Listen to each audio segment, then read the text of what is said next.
Accountancy classes में आप सभी का स्वागत है। आज का टॉपिक आपके लिए बहुत ही इम्पोर्टेंट है।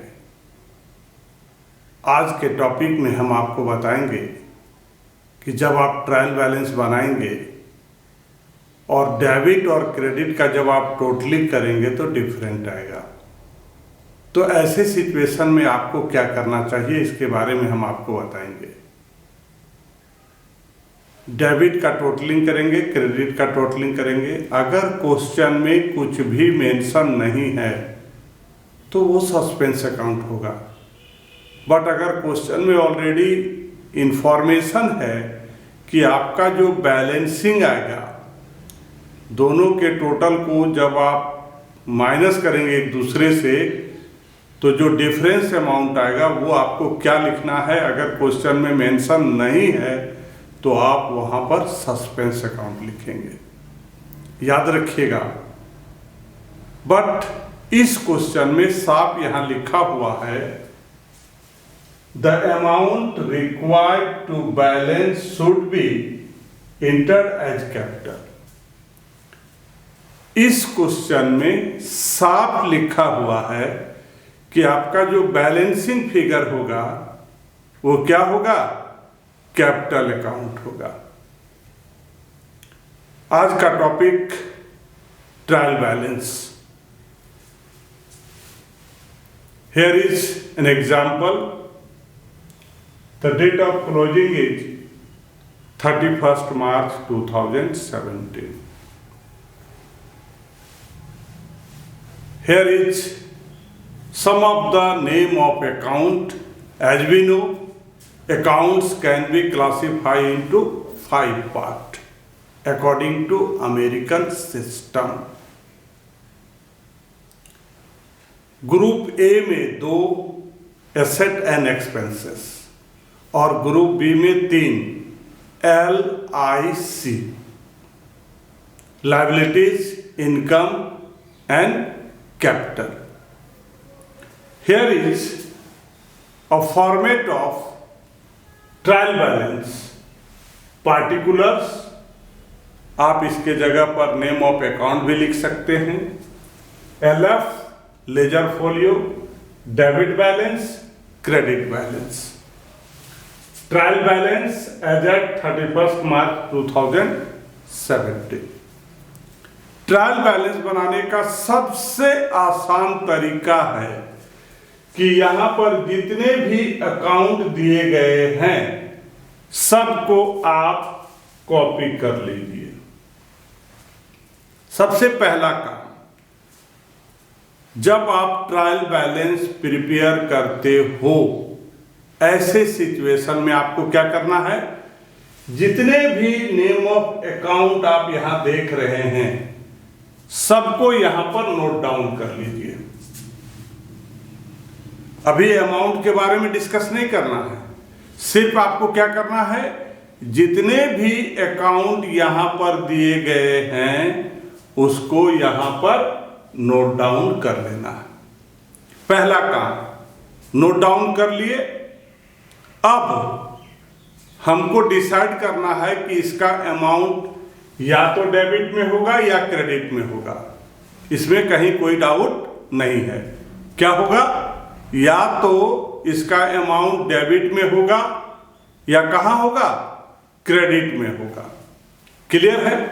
तो सबसे पहला काम, जब भी आप ट्रायल बैलेंस प्रिपेयर करते हो तो जो क्वेश्चन से जितने भी हमारे ये अकाउंट हैं सबको हम यहां पर एक एक करके यहां पर लिख देंगे, सारे को लिख देंगे। ये हमारा वर्क नंबर 1 हो गया। अब हम डिसीजन लेंगे कि अमाउंट को कहां लिखना है।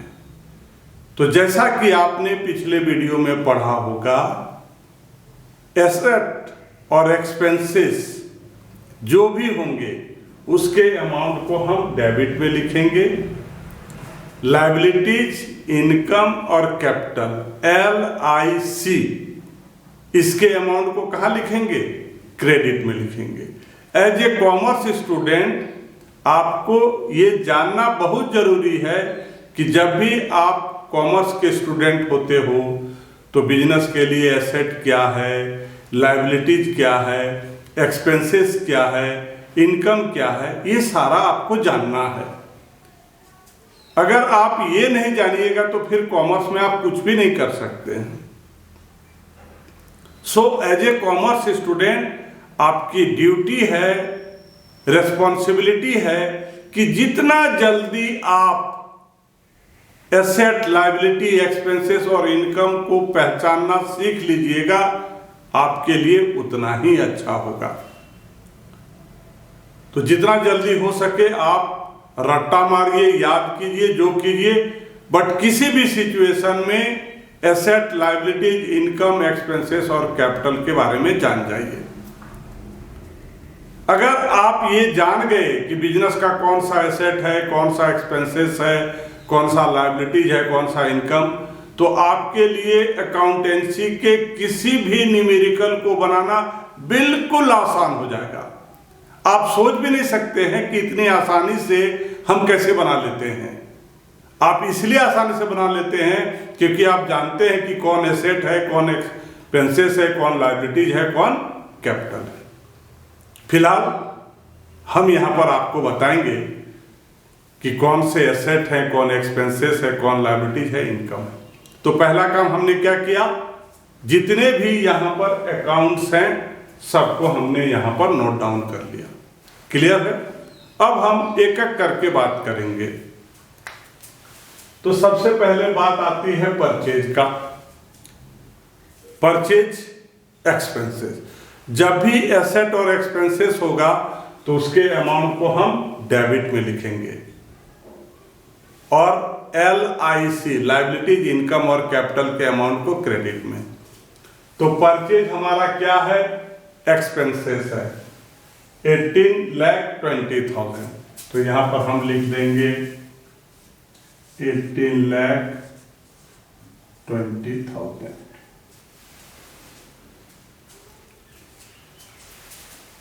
दूसरा है स्टॉक ऑन 1 अप्रैल 2016। इसको हम लोग बोलते हैं ओपनिंग स्टॉक। क्या बोलते हैं? Opening stock 3,50,000। 3,50,000। तो इसको हम यहां पर एसेट में लिख देंगे 3,50,000। सेल्स बिजनेस का इनकम है, इनकम कहां जाएगा, क्रेडिट में। How much amount, 40,000। तो सेल्स हमारा हो गया 40 lakhs। सेल्स हमारा क्या हो गया, 40 lakhs। नेक्स्ट है सन्ड्री एक्सपेंसेस। साफ ही यहां पर झलक रहा है, क्या लिखा हुआ है, एक्सपेंसेस। तो एक्सपेंसेस बिजनेस का क्या होता है, एक्सपेंसेस बिजनेस का है, उसका क्या नेचर है, डेबिट नेचर है। सन्ड्री यहां साफ लिखा हुआ एक्सपेंसेस 15,000। तो सन्ड्री एक्सपेंसेस हमारा हो गया 15,000। Next lease hold premises, asset है बिजनेस का, याद रखिएगा। लीज होल्ड प्रीमाइसेस और फ्री होल्ड प्रीमाइसेस, जितने भी प्रीमाइसेस होते हैं ये बिजनेस के एसेट होते हैं। लीज होल्ड और free hold 5 lakh 18 lakhs। Lease hold 5 lakhs और फ्री होल्ड 18 lakhs। जितने भी प्रीमाइसेस आएंगे किसी भी तरह का, चाहे फ्री होल्ड हो या लीज होल्ड हो, ये बिजनेस के क्या होते हैं, एसेट होते हैं। रिटर्न इनवर्ड, ध्यान से समझना है। रिटर्न इनवर्ड, इसका मतलब हो गया कि आपने जो सेल किया था वो रिटर्न हो गया। तो सेल्स अगर इनकम है तो सेल्स रिटर्न क्या हो जाएगा, उसका उल्टा हो जाएगा। सेल्स को हम लिखते हैं कहाँ, क्रेडिट में, तो सेल्स रिटर्न को कहाँ लिखेंगे, डेबिट में। Return inward. डेबिट में। How much amount? 25,000।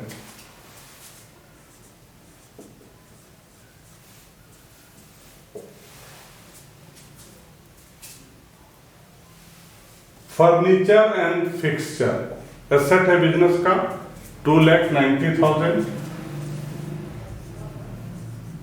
एसेट और एक्सपेंसेस को डेबिट में, याद रखिएगा, एसेट और एक्सपेंसेस को डेबिट में, बाकी को क्रेडिट में।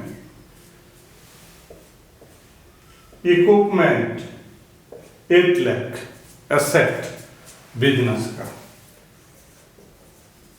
8 lakh. Next, repair to equipment 5,000। Repair expenses 5,000। Expenses कहां? डेबिट में। Next, depreciation how much? 80,000। Loss of the business कहां? डेबिट में।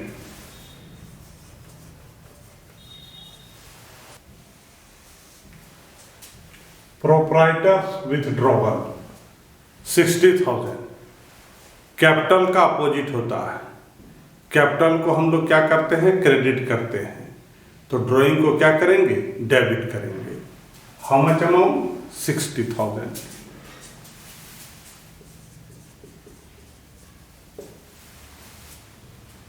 Next, sundry debtor asset of the business 3,60,000।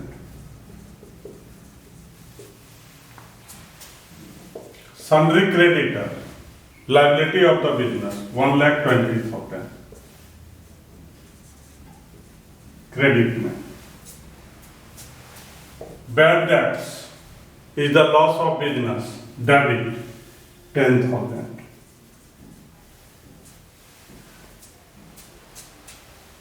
Investment 2 lakhs asset of the business 2 lakh। Interest on investment income of the business credit side 20,000।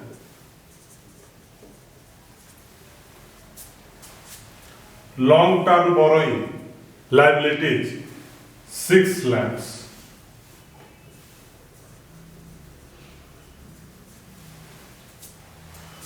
loan from UTI liabilities 8 lakh।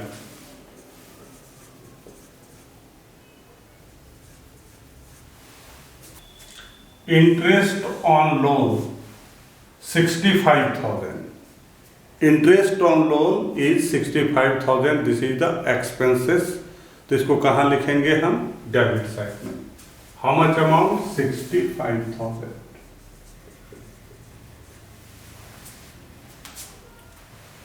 पेटी cash account 400। Cash asset है business का, debit में 400। Next, balance at bank. Balance at bank that means cash at bank. Bank में आपका कितना पैसा? How much amount? 34,600। 34,600। And last is stock at the end. इसकी entry trial balance में नहीं होती है, याद रखिएगा, बहुत ही इंपॉर्टेंट है। क्लोजिंग स्टॉक की एंट्री ट्रायल बैलेंस में नहीं होती है, याद रखिएगा, क्योंकि इसको अभी अकाउंट में लाया गया नहीं है। तो इसको अगर आप लिख सकते हैं नो एंट्री, या ऐसे कट करके आप रख सकते हैं। इससे पता चलेगा कि क्लोजिंग स्टॉक की एंट्री नहीं होती है। अब हम डेबिट साइड को ऐड करेंगे। तो डेबिट साइड को ऐड करेंगे तो कितना आएगा? 64,15,000। और क्रेडिट साइड को अगर ऐड करेंगे तो 55,040। तो दोनों को हम माइनस करेंगे, दोनों को हम यहां माइनस करेंगे। 64,15 and 55,40।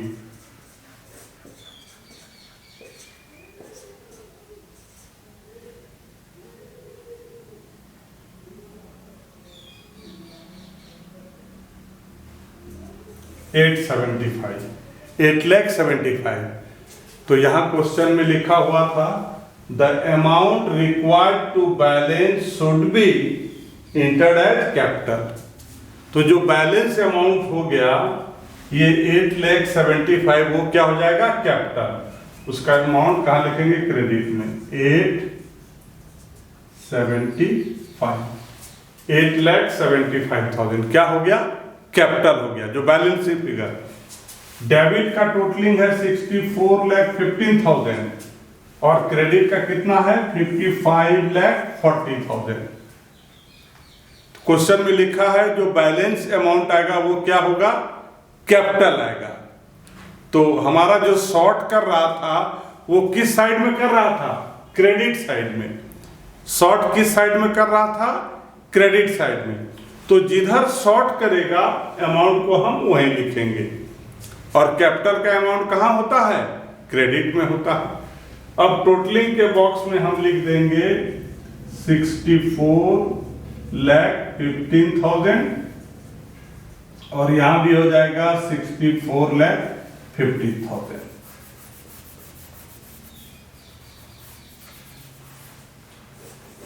Total 64,15,000 64,50,000। Dear student, just you have learned from me about the preparation of trial balance where there is difference amount on the totaling of debit balances and credit balances. In this question already asking the balance amount will be capital account. आपके लिए हम और भी important video बनाने का कोशिश कर रहे हैं। आज का टॉपिक हम यहाँ समाप्त करते हैं। हम लोग मिलते हैं नए वीडियो के साथ नए टॉपिक में। आपका दिन शुभ हो। धन्यवाद।